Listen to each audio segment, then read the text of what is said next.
톡톡 사연 1을 듣고 계신 거죠? 오늘 사연을 시작하겠습니다. 50대 초반 여성으로 경기도 외곽에 사는 저는 아직 아파트가 지어지고 있는 시골 같은 동네에서 살고 있습니다. 남편은 농사를 짓고 계시고 전업주부로 생활비를 충당하고 있습니다. 대학을 졸업한 지 얼마 되지 않아 직장을 얻어 다니고 있습니다. 이렇게 저의 이야기를 보내는 이유는 저희 부부의 누나 때문인데요. 남편은 이남 3녀 중 차남으로 어릴 때 낳은 형 1명과 누나 1명, 아래에 여동생 2명이 있습니다. 그 중에서도 남편의 누나, 즉 내 형님이 큰 곤란을 겪고 있는 것 같아서요. 제 성격이 싫은데 싫다고 말도 못하고 30년 가까이 손만 썩다가 이제 한바탕 했네요. 진작에 이럴 걸 왜 그동안 혼자 소가리만 했는지 정말 후회됩니다. 젊었을 때 아시대 식구의 고솜이 쌓이 민요가 어려워 있었는데 나이를 먹은 지금 그런 것이 다 무슨 소린가요? 할 말은 하고 살아야죠. 형님이 이 글을 보고 제발 정신 차리게 바라면서 글을 써봅니다. 우선 형님이 어떤 사람인지에 대해 간략하게 얘기해 볼게요.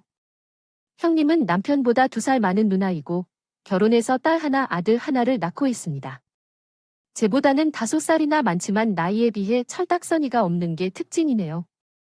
그 집 애들도 엄마를 닮았는지 하나같이 싸가지가 없고요. 고목은 애들 교육과 집안일을 알고 있지만 하나도 관심 없는 사람입니다. 사실 남편과 처음 결혼했을 때에는 형님이 이런 사람이지 몰랐어요. 그때는 저도 어렵지만 형님은 아직 20대였으니까 그냥 질투심과 욕심이 많은 성격이라고만 생각했었죠. 처음 남편과 결혼하고 시댁에서 잠깐 살았을 때 형님이 저에 대해 엄청나게 질투했던 것이 생각이 나네요.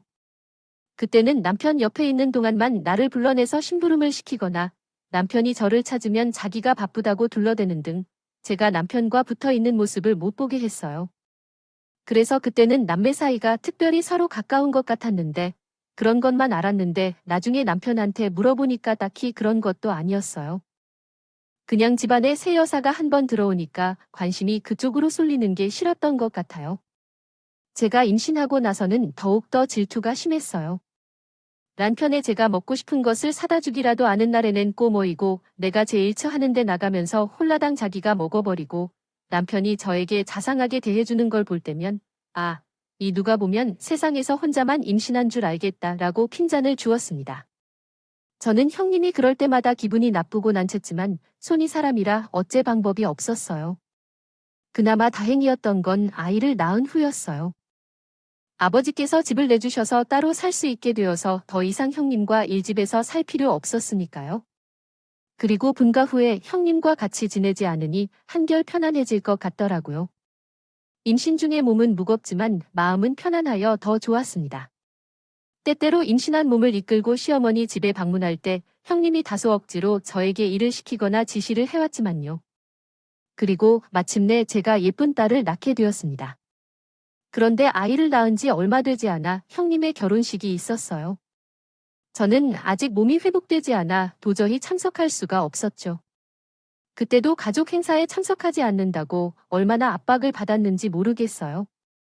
저도 웬만하면 가고 싶었지만 갓난아기를 돌볼 사람도 없어서 삭신이 쑤셔 멈추지 못해 거리를 이동하는 용기가 나지 않았어요. 그래도 없는 형편에서 돈을 모아 세탁기 한 대를 샀었습니다. 결혼할 때 형님이 해준 선물은 없었지만 남편이 나를 챙겨주면서 가전제품을 하나씩 사주기도 해요. 어쨌든 형님은 혼전 임신으로 결혼하여 제가 출산하고 나면 아내처럼 따라다니지 않았어요. 형님은 내 집 가까이에 우리를 지지며 아이들끼리 친해져서 함께 어울리기를 바랐어요.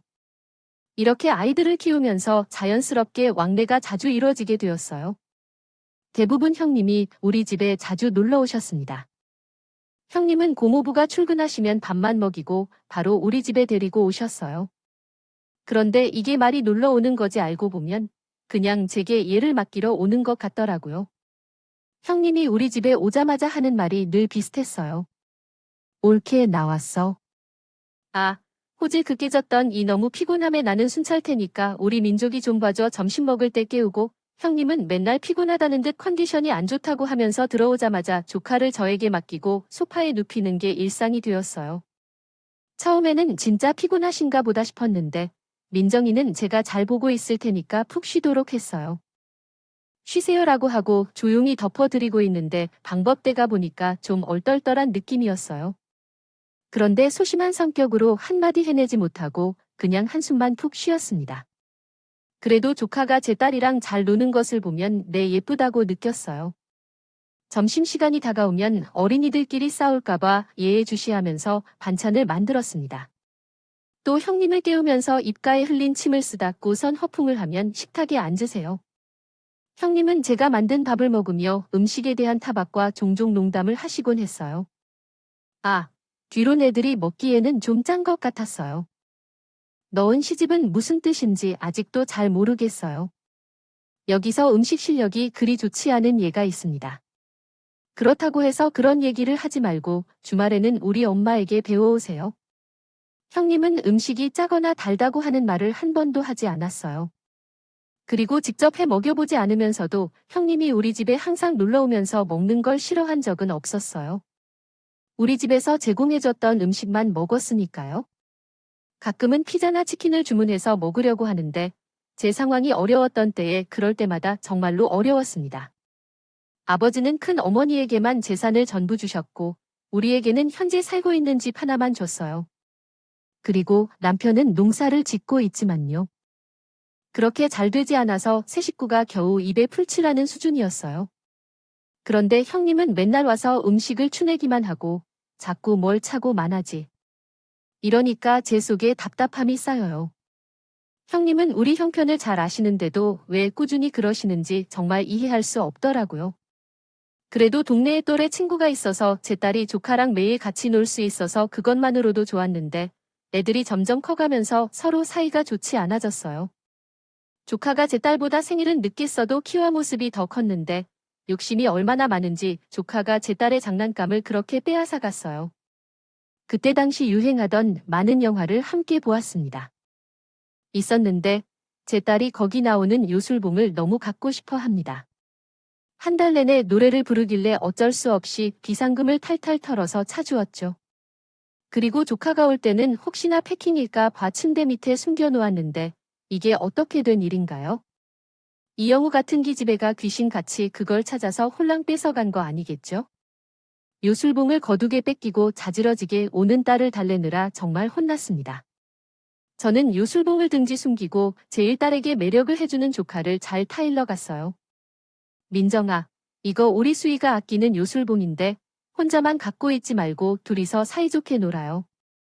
제가 조카에게 웃으면서 상냥한 목소리로 말씀했지만 조카는 입을 삐쭉 내밀고 고집을 부리더군요.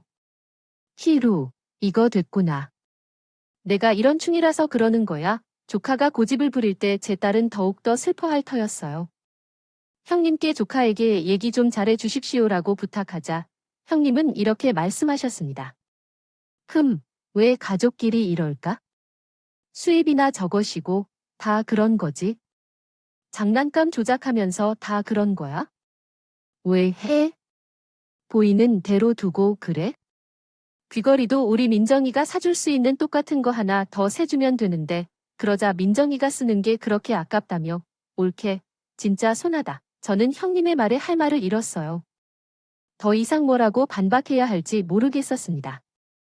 모르겠으니까 어쩔 수 없이 저는 딸을 품에 안고 쩔쩔매다 결국에는 그 형님은 그 괜한 봄을 정신없이 꺼냈습니다. 오늘은 특히 진정시키는데 한참이 걸렸어요. 그리고 결국 형님이 그날 집에 가져갔던 요술봄을 혼란스럽게 버려버렸어요. 그리고 그날 저녁 빨래하는 중인 저에게 딸이 다가와 오물쭈물하며 말했어요. 원망, 앞으로 재물 좀 이랑 안 넣으면 안 돼요. 그 다음에는 좀 내쉬오. 저는 그 아이의 말에 깜짝 놀라 여태 하던 일을 멈추고 아이에게 물어봤어요. 뭐라고? 민정이가 왜 싫어? 장난감 가져가서 그래? 그러더니 딸아이가 예상치 못하게 이런 말을 했어요. 장난감도 가져갔고 내 스케치북에 낙서도 했어요. 콤마가 안 보이는 나름 꼰집는 말이라고요. 그리고 꼭 모두가 무서워질 테다. 저는 조카가 딸아이를 꼰대 취급하는 것이라는 말에 깜짝 놀랐고 아이의 옷을 벗겨 여기저기 살펴보았지만 특별히 상처 같은 것은 보이지 않았어요. 아이가 거짓말을 하는 법은 없겠지만 겉으로는 티가 나지 않아서 의심스럽죠. 그리고 그날 계속 고민하다가 최근 남편과 얘기했어요. 우리 집에 놀러오는 횟수를 조금 줄였으면 좋겠어요. 우리 수희도 민정이랑 노는 걸 별로 안 좋아하거든요. 식비가 이수했기 때문에 생활비도 모자라서 당신이 좀 내게 해주면 안 될까요? 제가 조심스럽게 말을 꺼내봤지만 남편은 버럭성을 내더라고요. 아, 그럼 누나에게 보고 오지 말라고 하는 거야, 지금. 애들끼리 같이 놀 때면 너도 좀 참아봐. 애들이 놀다 보면 싸울 수도 있는 거잖아. 그리고 식비 문제 내가 한번 얘기해서 볼 테니까 일단 가만히 있어봐. 남편이 화를 내니까 저도 더 이상 말을 못하겠다고 해요. 그래도 식비 문제는 얘기해 본다고 하니까 일단 기다려보기로 했습니다. 그리고 다음 날 아침 영락 없이 현관 초인종이 울렸더라고요. 그래서 나갔어요. 한숨을 깊게 쉬고 현관 문을 열었습니다. 그런데 웬만해서 형님이 손에 비닐 봉투를 들고 계셨어요. 형님이 들어오자마자 봉투를 푸녔던 반찬통 하나를 꺼내셨어요. 멀쩡 가시피 가지고 몰라 했냐고, 라며 아니 나랑 민정이가 먹으면 얼마나 먹느냐고 그래. 이제 옳게 눈치채고 놀러오기도 힘들거 어쩌면 좋을까? 정부자라면 이거라도 팔먹을 때 보태도록 내가 주말에 만든 멸치고급인데 깎고 왔어. 이것밖에 없네. 좀 감사하다고 인사하고 반찬통을 냉장고에 넣었습니다. 그래도 앞으로 이렇게 나름대로 반찬이 생겼으면 조금은 놀라운 것 같았습니다. 하지만 제가 형님께 너무 큰 기대를 하고 있었다. 형님께서 우리 집에 가져온 것이 뭐였을까요? 그날은 처음이면서 마지막 날이 되었습니다.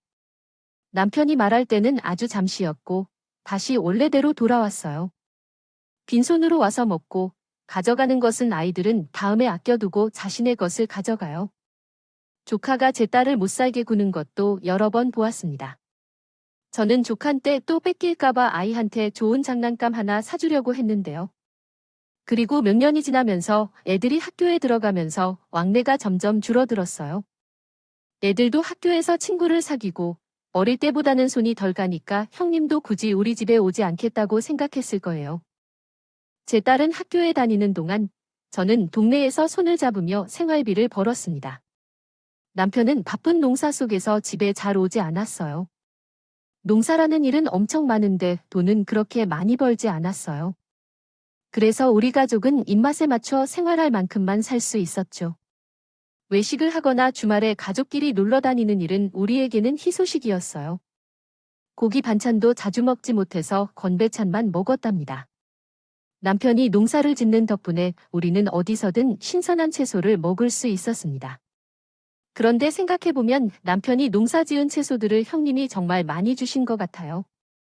남편이 크게 농사지은 것도 아니지만 고추, 배추 등 여러 종류의 채소를 풍부하게 얻을 수 있었어요.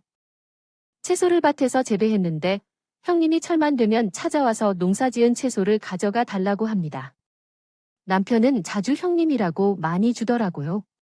몸에 꼽단 들 것이 아니고 셋이나 함께 많이 채소를 먹어서 하나라도 더 팔아야 해서 그렇게 싸게 파는 것이 많이 들어가게 되었어요.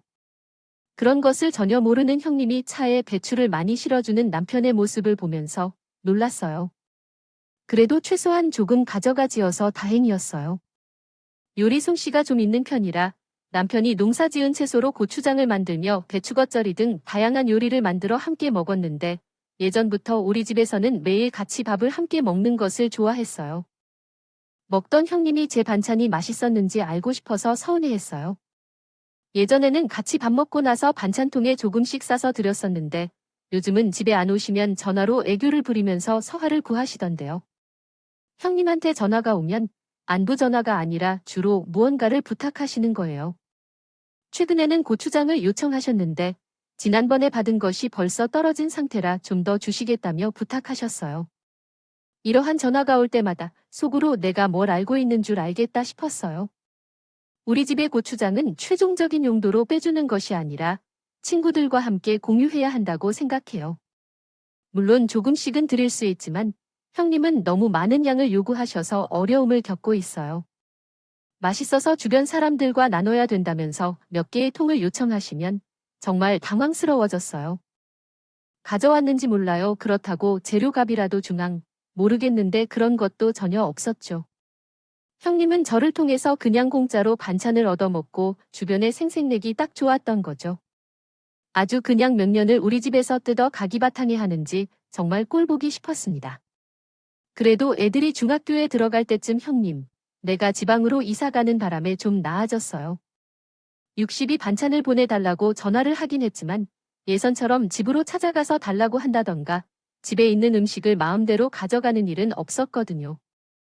대신 간간히 저한테 돈을 빌려달라는 얘기를 했는데 다음은 수정된 내용입니다. 5만 원에서 20만 원 정도였던 돈은 소중한 강마를 위로 사용하기 전에 꼼꼼히 돌보려 했지만 소기가 따로 없어서 비상금에서 빌려주게 되었습니다. 돈을 빌려주고 제 시간에 돌려받은 적은 거의 없었죠. 욕심 많은 형이라는 것을 알면서도 거절할 핑계도 없고 큰 돈도 아니라서 그냥 조카에게 용돈을 준다는 마음으로 행동했어요. 형과 남편, 고모에게는 말하지 말라고 엄격히 부탁하여 돈 관계는 저만 알고 있었어요. 몇 년 동안 그렇게 빌려주다 보니 못 받은 돈이 결국 몇백만 원을 넘겼을 것 같아요. 그렇게 생각하면 아쉽긴 하지만 이미 준비했던 돈이라 어떻게 할 수 없어서 그냥 잃어버린 셈으로 여기겠죠. 시간이 흘러 어느 아이들이 대학생이 되었습니다. 제 딸은 집에서 1시간 거리에 있는 대학교에 통학하고 있었으며 조카는 제 손자로서 같이 살고 있는 대학에 합격했습니다. 어느 날 형님이 갑자기 전화를 했습니다. 어떻게 알게 된 것이죠? 우림 인정에 올킬 집 괜찮고 좋네요.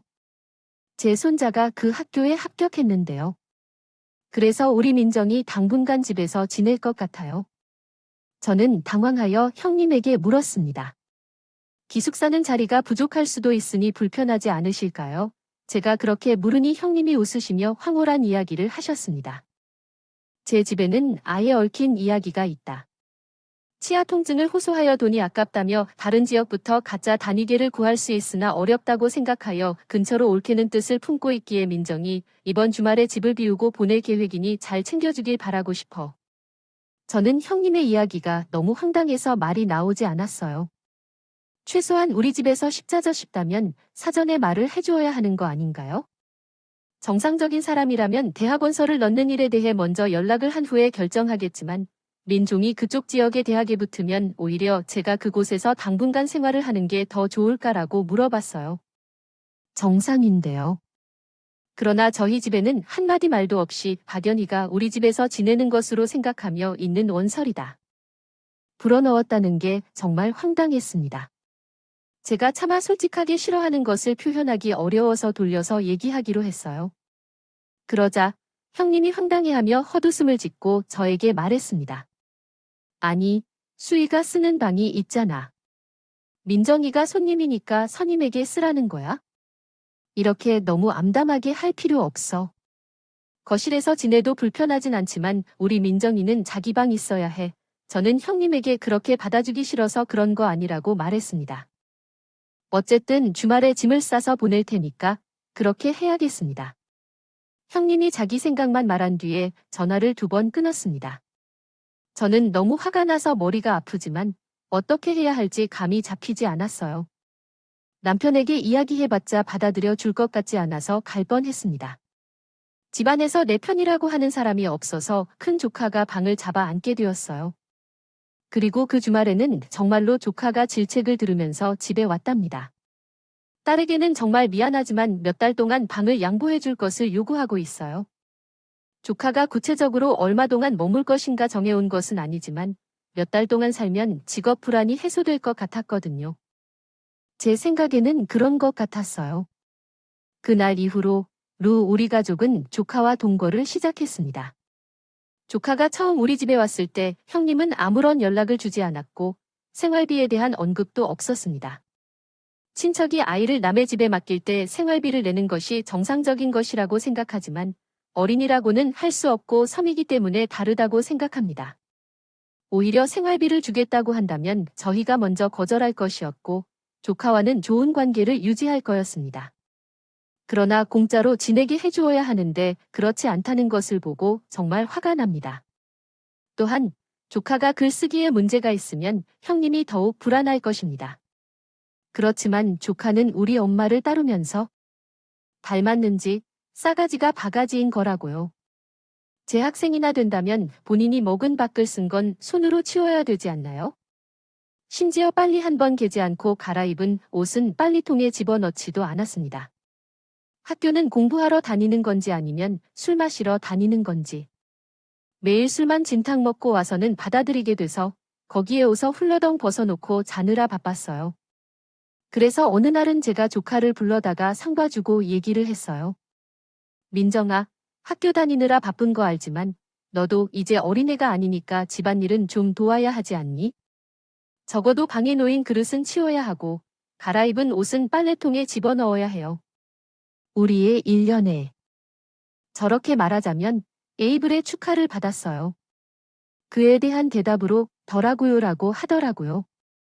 그리고 그 이후에는 어떻게 했는지 아시나요?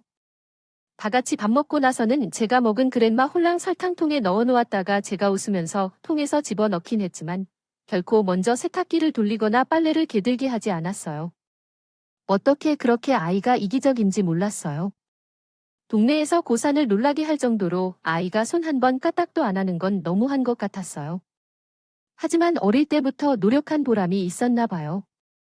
그런데 조카가 저희 집에서 지내는 기간이 길어지면서 점점 불화가 생기기 시작했습니다. 딸아이가 거실에서 지내는 것이 불편하다며 차 색을 내기 시작했고 조카는 짜증내는 딸에게 오이를 요구하며 싸우기도 했습니다. 저는 중간에서 말림으로써 정말 힘들었습니다. 게다가 형님은 얼마나 참견하는지 전화로 데리고 살라는 말까지 목소리가 올라왔습니다. 어느 날 초복 하루 전에 삼계탕을 만들려고 닭을 사서 손질하고 있는데 형님의 전화가 왔습니다. 전화를 받자마자 형님이 삼계탕 얘기를 시작했어요. 내일 초복인데 우리 민족이 셋째 탕을 끓여야지. 우리 민족이는 가슴살보단 닭다리를 선호하기 때문에 닭다리로만 넣어주면 돼. 이왕이면 전복도 좀 넣어주고 술이나 아무거나 잘 먹지만 우리 민정이는 좀 까다로워. 아, 그리고 얘는 타지에서 생활하는 만큼 얼마나 힘들게 지내고 있는지 잘 챙겨주자. 너무 황당했지만 끊어버린 전화를 그냥 내려두었습니다. 말 안 해도 알아서 챙겨주려고 노력하고 있지만 재료 하나 추가하지 않고 바라는 만큼 많이 해야 한다고 생각하잖아요. 다리 하나 해주는 착한 친구는 누구나 가지고 싶어. 닭다리 언 저쪽으로 이사한 뭔가요? 식비가 이미 2배나 늘어나서 죽을 것 같은데 남의 속도를 모르고 저렇게 바라니까 정말 힘들어. 형님은 예나 지금이나 변함없이 참 예의 바른 분이라 생각돼. 결국 형님 말처럼 조카에게 밖으로 나가라고. 이새는 닭다리에만 색이 들어간 삼계탕을 담아 두었습니다. 조카의 밖으로 써본 제 딸아이의 표정은 굳어졌고 남편은 속없이 훌쩍 떠나니 우리 민족은 닭다리를 좋아하고 껄껄거리기만 하더라고요. 그리고 그 후에도 비슷한 일들이 계속 일어났어요. 형님은 제 딸보다 본인 딸을 더 챙겨주기를 바랐고 저는 최대한 돌려바라며 거절의 의사를 보이려고 하지만 듣지 않으셨죠. 결국 어쩔 수 없이 조카를 챙겨주다 보니 딸아이는 서남이 쌓이는 듯했어요. 조카가 우리 집에서 지내는 기간이 길어질수록 딸아이의 표정은 어둡게 변해가죠. 처음에는 몇 달이면 다시 돌아갈 줄을 생각했는데요. 알고 있던 조카는 1년 넘도록 우리 집에서 나가기 싫어했어요. 결국 제 딸은 답답함에는 지고 자취방을 갖고 싶다며 고집을 부리기 시작했습니다. 엄마, 이런 식으로는 못 살아. 나도 내 공간이 필요하고 혼자 있고 싶다는 말이야. 계속 이렇게 내 박민정한테 좀만 주면 나는 그냥 나가고 싶은데 학교가 멀어서 소통하기도 어렵고 열악했어요. 그냥 학교 앞에 자취방을 주면 좋겠어요. 딸아이는 20살이 넘은 나이에도 고집을 부리며 땡땡이를 쳤습니다. 저도 조카 때문에 딸아이가 피해보는 것을 너무 잘 알고 있었기 때문에 자취방을 구해주고 싶었지만 형편이 어려워할 수 없었습니다. 만약 자취방을 구해줄 토니가 있었으면 딸애 현태 1시간이나 걸리는 학교에 그냥 통학하게 두진 않았을 거예요. 저는 정말 미안하지만 딸아이한테 조금만 더 참아달라고 할 수밖에 없었습니다. 아빠에게는 최대한 조카를 내보내는 쪽을 해보겠다고 달래겠어요. 그리고 얼마 후에 조카는 휴업을 하고 다시 집으로 돌아왔습니다. 어떤 자격증 시험을 준비한다고 휴학했다는데 공부는커녕 아르바이트만 하고 노는 것이었더라고요. 어쨌든 우리 집을 나가다 보니 정말 다행이었죠. 조카가 있던 방은 다시 제 딸아이가 쓰게 되었습니다. 그 후로 조카는 자격증 시험에도 떨어지고 학교도 잘 안 다니다가 결국 자퇴했다는군요. 조카가 나간 후에도 형님은 곤란한 요구를 많이 합니까? 촉하면동을 빌려달라고 하면서 보험에 가입해달라고 요구하는 것이죠. 형님은 아는 사람이 보험이라 하자며 계속해서 저에게 보험 가입을 해달라고 요구해서 진짜 곤란했습니다. 죽는 줄 알았어요. 지금 내고 있는 보험도 관심을 유지 중이라 더불어 추가로 가입해달라고 요구하니까요. 머리뿌리로 형님께서 왜 그러신 건지 정말 이해할 수 없고 형님께서 정말 웃기게도 해요. 저희보다 훨씬 잘 살고 계시는데 고모부로부터 물려받은 재산도 많고 형편도 넉넉하다고 하면서 외적으로는 아무런 실정이 없는 집에 돈을 빌려달라고 하는 걸 모르겠더라고요. 형님 말로는 고모부가 용돈을 많이 안 주셔서 그렇다고 합니다. 제가 보기에는 쓸 만큼 쓰고 다니는 것 같았거든요. 제가 명품은 잘 모르지만 형님하고 다니는 것 막 보면 비싸 보이는 가방에 고급스러운 5만 원짜리 누가 봐도 돈 없는 사람처럼 보였습니다. 그리고 제한테 전화할 때마다 이번에 골프를 치러 갔다 왔는데 허리를 삐끗해서 따는 등 어디에서 호텔에서 밥을 먹고 왔는데 너무 맛있더라는 식의 얘기를 많이 하셨고 다른 세상 얘기를 많이 했더라고요. 그런 분이 용돈 5만 원이 없어서 저한테 돈을 빌려 다녀서요. 저는 평생 살면서 제일 비싼 돈을 주고 매식해본 게 동네 고깃집에서 파는 돼지갈비가 다였는데요. 사실 남편이 진작이 농사일을 하고 다른 일을 했더라면 형편이 조금 나았을지도 몰라요. 몰라요. 남편은 이상하게도 농사에만 집착하면서 다른 일자리를 알아보려고 하질 않아요. 그렇다고 요즘 젊은 사람들처럼 특색 있는 농산물을 판다던가 인터넷 쇼핑몰로 홍보를 한다던가 하는 것도 없이 그냥 무작정 길러내다 팔기만 하니 그게 돈이 되겠어요. 대규모로 농사를 짓는 것도 아니고 혼자서 가끔 사찰의 일꾼은 한두 명만 써가면서 하는 건데요. 농사가 또 매년 잘 되는 것도 아니니 농사가 망하는 해에는 1년 내내 손가락만 쪽쪽 빨면서 살아야 했습니다. 그나마 액체가 동네 주민센터에서 알선해주는 솔루션을 찾아서 하면서 생활비를 좀 버니까 다행이었어요. 그것까지도 안 했으면 진짜 힘들었을 겁니다. 짚고 굶어 죽을지도 몰라요. 그래도 딸이 대학교를 졸업하고 취직을 하니까 조금 나아졌어요. 딸이 받는 월급으로 생활비를 보태주고 등록금을 낼 용돈이 없어서 딸이 살만했습니다. 나 자신도 결혼을 위해 돈을 모아야겠다는 생각을 했어요. 사실 다른 경우였으면 돈을 모아둔 적이 있겠지만 이제 우리 집은 여유가 생겼어요. 되레 많이 모았어요. 생활비를 쓰고 나서 남은 돈을 모으다 보니 많아도 20만 원 적어도 10만 원 못 모았죠. 한 달, 두 달 모으다 보니 어느새 300만 원 정도 모였습니다. 아직도 결혼의 딸을 시집 보내려면 한참이 걸릴 것 같아요. 돈이 모자랐지만 생전에 처음 돈을 모아보니 뿌듯했어요. 그런데 그 뿌듯함도 잠시 형님이 다시 전화를 해서 돈을 빌려달라고 시작했습니다. 오늘 나 돈 좀 빌려줄래? 이번에 우리 민정이 면접을 다녀야 하는데 정장 사줄 돈이 없어서. 저는 또 동료인 형님 덕분에 기분이 잡쳤지만 참을성 있게 물어봤어요. 돈이 얼마나 필요해요? 형님도 많으시잖아요. 그랬더니 형님은 이렇게 말씀하셨어요. 많이는 없고 하니 100만 원만 빌려주라고 정작 입힐 순 없잖아. 안 면접 보는데 돈이 없으면 안 되니까. 200만 원이라는 형님의 말에 눈이 뒤집히는 줄 알았습니다. 교동은 5만 원이나 10만 원은 빌렸어도 이렇게 큰 금액은 빌려간 적이 없었는데 200만 원을 빌려달라고 했어요. 저는 이번에 많이 안 된다고 생각하고 형님을 다시 설득해 보았어요. 200만 원이어도 형님께서는 지금 잊고 계신 억만 해도 200만 원 넘게 쓰셔요. 제가 이렇게 말하자 형님은 호호호 웃으시더라고요. 아, 8년이나 배움 없는 거 어떻게 아셨어요? 올케가 보는 눈은 있구나. 아니, 근데 지금 돈이 더 추세기 때문에 부동산에 묶여 있어서 현금이 없어서 그랬어요. 왜 돈을 안 갚는 사람도 아니고 이번 딱 한 번만 돈을 빌려줄래? 우리 민족이 도덕적 의무로 봤을 때 면접을 갔다가 안 됐을 경우 올케, 책임감, 가 책임질 거야? 안 그래? 그럼 돈을 빌려줄 것을 알고 있을 테니까 내일 저녁까지 갚아줘.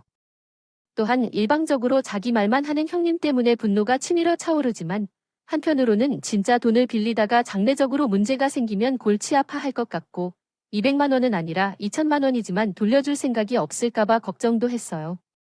그 때문에 어쩔 수 없이 2천만 원을 1년 이상 모아서 형님께 빌렸습니다. 그리고 이 돈은 정말로 필요한 돈이니 반드시 한 달 내에 갚아줄 것을 당부합니다. 터줄어서 결혼을 해야 한다며 오길래 우리도 형님이 쌓아둔 돈으로 도와줄 테니 돈을 내라고 하더라고요. 그런데 형님은 들어주지도 않았습니다. 그래서 저는 마지막으로 형님을 찾아서 당분간 돈을 갚지 않아도 괜찮으니 저희 딸아이 결혼비로 돈을 빌려달라고 간청했습니다. 하지만 형님은 그런 식으로 눈을 돌리고 가버렸어요. 그래서 결국 우리는 대출을 받아서 딸아이 결혼을 준비하게 됐습니다. 알아서 하겠다고 했지만 엄마 마음이 또 그게 아니라고요. 회원과 없이 사는 것도 무시당하지 않을까 걱정되기도 하고 큰 것 못해 저도 냉장고, 세탁기, TV를 좋은 것으로 해주고 싶었습니다. 하지만 아무래도 대형가전이라 가격을 알아보니 한두 푼 하는 게 아니라는 걸 깨달았어요. 그제서야 6개월 전 형님에게 빌려준 200만 원이 아셨습니다. 저는 어쩔 수 없이 형님께 돈이 없고 갚아야겠다고 생각하고 형님에게 전화를 했어요. 이번에 농사에 상추 좀 가져가려고 하면서 집에 한번 온다라고요. 그리고 그 주말 형님은 상추를 가져오며 우리 집에 찾아왔습니다. 그리고 저희는 형님과 식사를 한 후 과일을 깎아 먹으며 돈에 대해 이야기를 했어요. 형님, 저희의 200만 원을 빌려드렸던 거예요. 다음 주말까지 꼭 돌려주셨으면 좋겠습니다. 꼭 필요해서 부탁드렸는데 형님이 웃으면서 갑자기 2일 정도 더 빌려가시겠다고 하셨어요. 정말 살려주세요. 일주일 동안 빌려주셔야 하는데 왜 이렇게 늘어놓으시는 거예요? 형님이 넘어가려 하시는 것 같아서 언급을 못했어요. 이번에는 더 이상 미룰 수 없는 상황이라서 제발 이번에 빌려주지 마시고 결혼 준비 때문에 돈이 더 필요해요. 계속 빌려주시다 보면 제가 낭비할 수 있어요. 일주일 안에 돈을 반드시 갚아주세요. 그러자 형님은 먹고 있던 방울토마토를 식탁에 던지면서 화를 냈습니다. 아이고, 가족끼리 왜 이래 그거 몇 분이나 한다고 지금 나 히팅즈 파는 거야. 저는 수개월째 돈을 안 갚고 서적 반사적으로 나오는 형님한테 너무 화가 나서 소리를 질렀습니다. 형님 빌려가서 안 갚고 있으면 피치기 맞을 텐데요. 도대체 언제까지 우리 가족 먹고 살려고 하니 사실이에요. 그러자 형님은 벌떡 일어나서 땀을 찰싹 닦으셨습니다. 그러면서 하는 말이 빚이 어디로 갔냐? 가족끼리 돈 빌려주고 받을 수도 있는 거니까 가족끼리 돈 까며 따진 못할 거야? 아니에요. 저는 형님이 뺨 때리는 것을 당하기 전에 정신이 멍했어요. 그런데 머리에서 반짝하는 번개가 치는 듯한 느낌이 들었습니다. 그동안 내가 참고 상어에 대한 보답이 이거구나 생각하며 깨달았고 그에 따라 저도 형님 뺨을 찰싹 때리며 소리쳤습니다. 이것이 가족이야. 그래서 가족끼리 돈을 빌려주고 안 갚을 수도 있지만 나는 가족이니까 하는 말이었어요. 그래서 너도 좀 맞자 해달라 했습니다. 그러자 형님이 옷자락을 꽉 쥐고 집 밖으로 나가자 창고로 끌고 가는데 그 창고는 남편이 농사 짓는데 사용하는 농기구로 가득 찬 것이었어요. 형님이랑 전화 힘이 비슷해서 창고까지 끌고 가는데 힘들긴 했지만 사람이 화가 나니까 전 먹던 힘까지 끌어내게 되더라고요. 저는 창고에 도착해서 형님을 벽에 확률쳤습니다. 형이 부딪혀 넘어지자마자 창고 안에 있는 각종 농기구들의 험악한 생기체를 보고 기겁을 했다고요. 저는 양팔을 허리 짚고 형님을 내려다보며 말했어요. 야, 다시 말이봐. 가족끼리도 난갚아도 된다고. 그럼 난 가족이니까 너 때려도 되는 거지? 내려도 가족이니까 신고할 거잖아. 형님은 제 얼굴과 농기구들을 번갈아가면서 쳐다보더니 울상이 되어서는 갑자기 두 손을 비비며 빌기 시작했습니다. 꼴케 미아사, 내가 잘못했어. 나 진짜로 될 거 아니지? 통갑힐 때니까 정말 때리지 말아줘. 저는 저에게 손이발이 되도록 들고 있는 형님한테 코웃음을 치며 바라봤습니다. 경감된다고 창날 갚을 수 있으면 왜 여태 안 가봤어? 돈이 있으면 사한 갚는 건 내가 모를 줄 아나? 있었는데 집 자식들이 더하다 보니 여태까지 내가 형님 하는 사또가 떨어지니까 아주 내가 우습게 보이나 보지? 제가 이렇게 강하게 나오자 형님은 고개를 제대로 들지 못하고 바닥에 쭈그려 서 있는데 서울만 기만하더라고요. 그러면서 한 번만 봐달라고 계속 빌었습니다. 옆에 무서운 흉기를 들고 잔뜩 이승희가 잘못을 깨달은 것 같더군요. 그런데 그때 문이 벌컥 열리더니 딸이가 들어왔어요. 소리가 매우 시끄러워서 들어오긴 했는데요. 딸이는 제 모습과 흑두손을 바닥에 쭈그려 올라가 있는 형을 보고 바로 상황을 파악한 것 같았어요. 그러자 애지도 한마디 하려 했는데 씀청이 다 세탱이네. 고모 사람이 그렇게 나쁘게 살면 참으로 벌 받은 거예요. 알아요. 그동안 그렇게 우리 가족을 괴롭혀왔으니 이제라도 반성하고 바르게 살아라. 아참. 민정현 취직하기 전에는 인성검사를 해야 한다고 조언 받으셨다. 형님은 딸아이가 그렇게 말하자 눈물을 훔치고 일어서더니 그대로 열린 천국문으로 도망가셨습니다. 저는 거기서 소리를 질렀지만 이미 멀리 도망가 버려서 잡기도 힘들었습니다. 어차피 연락처와 집 주소를 모르는 것도 아니고 어떻게 해서 된 본을 받아낼 생각이었습니다. 그리고 그날 저녁 휴대폰이 울린 소리나 알람 소리를 확인해 본 결과 통장에 돈이 입금되어 있었습니다. 무려 500만 원이었어요. 확인해 보니 입금 정량이 형님의 이름이었고 찼나 이렇게 바로 입금을 하려는 쓰면서 매 그동안 가 아픈 것인지 그래도 또 얻어맞기는 싫었는지 전에 빌린 돈까지 총액대충 계산해서 500만 원을 모았네요. 덕분에 생각지도 못한 어려움이 생겼습니다. 저는 문제로 출금 내역을 딸에게 보여줬어요. 딸은 그것을 보자 배꼽을 잡고 울기 시작했다고 해요. 금오 때는 아줌마 모습이 좋다며 말하더니 그날 저는 그동안 일어난 일을 남편에게 말할 당위성이 있다고 생각했는데 오히려 남편은 형님을 때렸다는 이야기에 화를 낼 줄 알았는데 더 이상한 반응을 보이더군요. 에이 그렇게 사이좋게 이게 뭐예요? 하면서 말했어요. 그리고 다음날 점심을 딸이랑 함께 차리고 있는데 누군가 현관 쪽으로 문을 노크하는 소리가 들렸어요. 이런 바람이라면 어리둥절할 만한 이유가 있으니 문을 열어보았더니 조카가 서서 있는 것이었고요. 조카는 과일 바구니를 들고서 서 있는 모습이었습니다. 저는 조카에게 무슨 일인지 물어보았습니다. 이에 조카는 조용히 신발을 벗고 거실로 들어오더니 과일 바구니를 건네며 이렇게 말했습니다.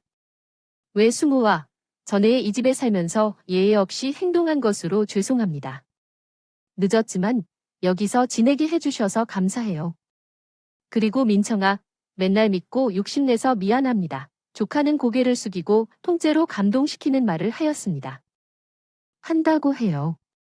좋은 엄마 밑에서 배웠으면 저렇게 컸을 텐데 아이가 무슨 잘못이 있겠어요?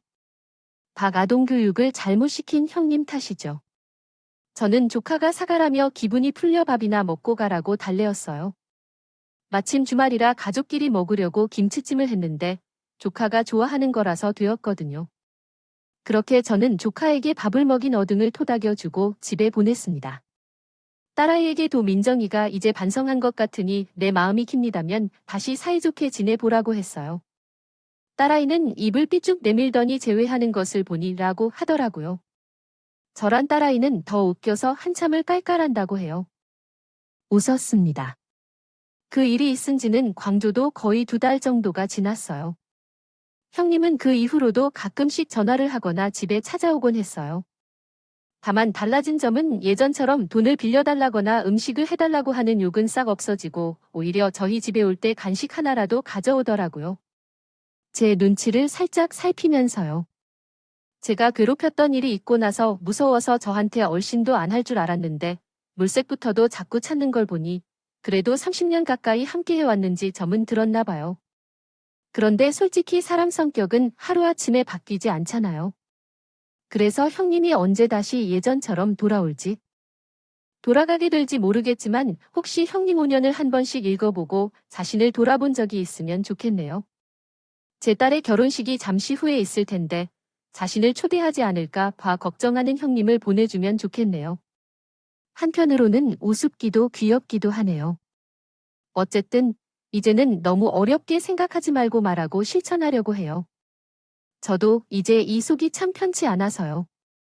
여러분도 저처럼 답답하게 살지 마시고 할 말은 꼭 하고 사세요. 답답한 마음은 대신 해결해주는 사람이 없으니까요. 이 글을 마치며 모두들 기분 좋은 하루 보내기를 기원합니다. 모두 행복하세요. 죄송합니다. 입력하신 내용을 이해하지 못했습니다. 무엇을 도와드릴까요?